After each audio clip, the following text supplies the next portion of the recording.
So the three things that are at the root of every single challenge that the black men that I work with experience. The first is they don't know how to surrender to God or to the sacred or to the ancestors or whatever it is that you believe in. They don't know how to surrender to spirit. And this is not a judgment. Most people don't know how to surrender. Who taught us how to surrender? Most of us grew up in families where we watch people hustle, we watch people fight for every single thing that they got, right? It was celebrated, the hustle, the fight, the putting in all of your effort, the persevering despite what life brings you, right? When you live in a system of oppression, if you don't persevere, you don't survive. That is the imagery, that is the message that we are being told. So, where do most of us witness true surrender? Right? Who taught us true surrender?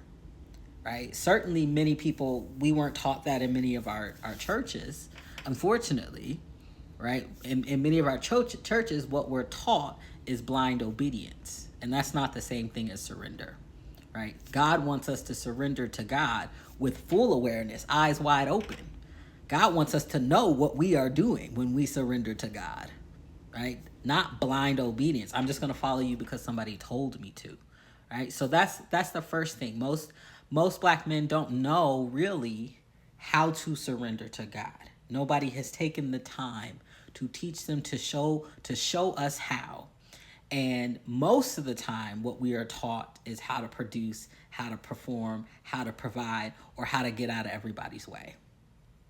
Not how to surrender to God, not how to pour ourselves out to God's love, God's grace, God's mercy, not how to receive God's healing, not how to be still and know that God is interceding and working on our behalf. Most of us are not truly taught how to do that. Even if we're doing that in body, our body is still, our mind is going and coming up with all kinds of plan A, plan B, plan C, plan D, plan E, plan Z, right? To try to fix situations or change our lives in some way. All right, so that's the first thing. The second thing is most black men don't know who they are at a soul level.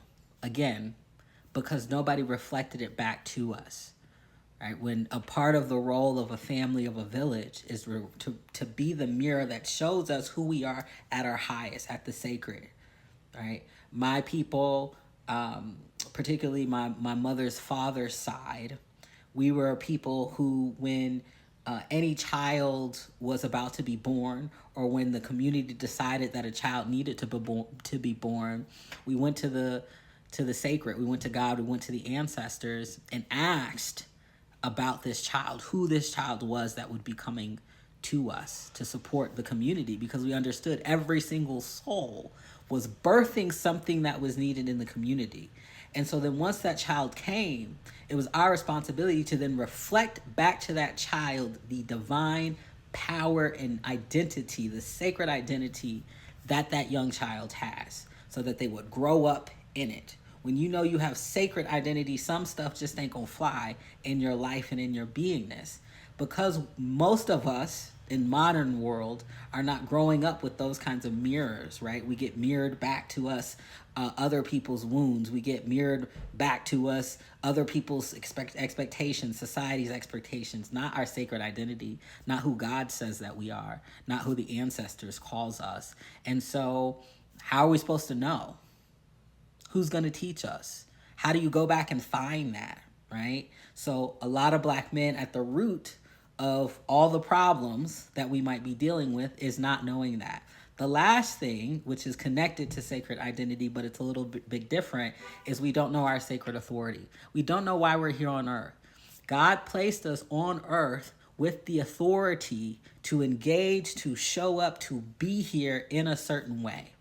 And if you don't know what that is, you can't show up for anything else in your life well. If you don't know why you're here on earth, how are you supposed to know why you're in that marriage? How are you supposed to know why you're in that job? How are you supposed to know why you go to that school? How are you supposed to know why you're in that conversation with that person?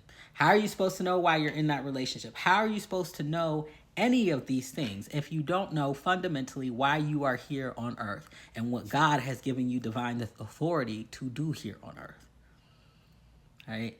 So you can see how easily one can be completely off track in their life and how they show up if you don't know these three things. It's actually to expect someone to show up any differently than struggling with depression, struggling with anxiety, struggling with their career, struggling in their relationships, struggling with fatherhood. To expect a person to show up any differently if they don't know those things is actually kind of ridiculous, right? When no one's been taught that. And again, this isn't actually just Black men. This is all people. But my name is Jamari. I'm the spiritual director of Sons of Spirit. We're the nation's first spiritual health clinic for Black men. I work with Black men, so that's who I'm talking about. But it applies to everybody. And before I started doing this work, I was a mental health therapist, and I did spiritual coaching and spiritual healing work with everybody. So I know it applies to everybody. But I got a special place in my heart for my brothers and a special kind of wisdom and medicine that I bring to our healing in particular because of the multitude of layers. And I don't have to go into it because if you're watching this video, you probably already know the multitude of layered issues and concerns that impact our connection to the sacred, our ability to surrender to the sacred, our ability to know our sacred identity, our ability to know our sacred authority. And so at Sons of Spirit, we support men in being able to reclaim all of that, to relearn and remember all of that so that they can remember, put themselves back together again.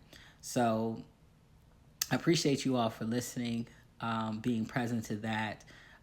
Comment below if there was a word or a phrase in particular that stood out to you, or insight, or just what your thoughts are that are coming up for you. It's really important when you're taking in, this is a part of the process, and we do this in my work, in my one-on-ones, in my appointments, in our group work with Black men. We do this. Don't just accept information blindly. Again, God doesn't want blind obedience. God wants a knowing, a clear choice, a choice being made to surrender. So don't just accept, especially on these platforms, the information that's coming at you, right? Sit with it. Right? What resonates? Where in your body is what I'm saying resonating, making sense? What memories are being triggered or showing up for you about, oh yeah, actually I remember this one particular moment, this interaction I had with my grandmother when I was 5 years old, and I realized now I was trying to express my soul identity with hopes that she would affirm it back to me, and that's not what happened. Or yeah, I remember that interaction I had with my dad where I was hoping he would help to teach me and mold me into my sacred authority and my gifts, but he didn't show up and left me on the stoop, right? Like, where is it showing up for you? What I'm saying energetically in your own spirit, in your own mind, your own body, right? Make the connection and make a clear connection, right? And also then notice, does it create room? Is there some more give, right? Like things that land, things that are healing, create more room, or a prep for the healing, create more room, create more give. It might create a little bit more pain because you're present to it, but there's a sense of like, oh, okay, like take a deep breath, even take a deep breath. This there's room here, there's give here, there's space here, there's grace here. That's how you know you're in the presence of the sacred.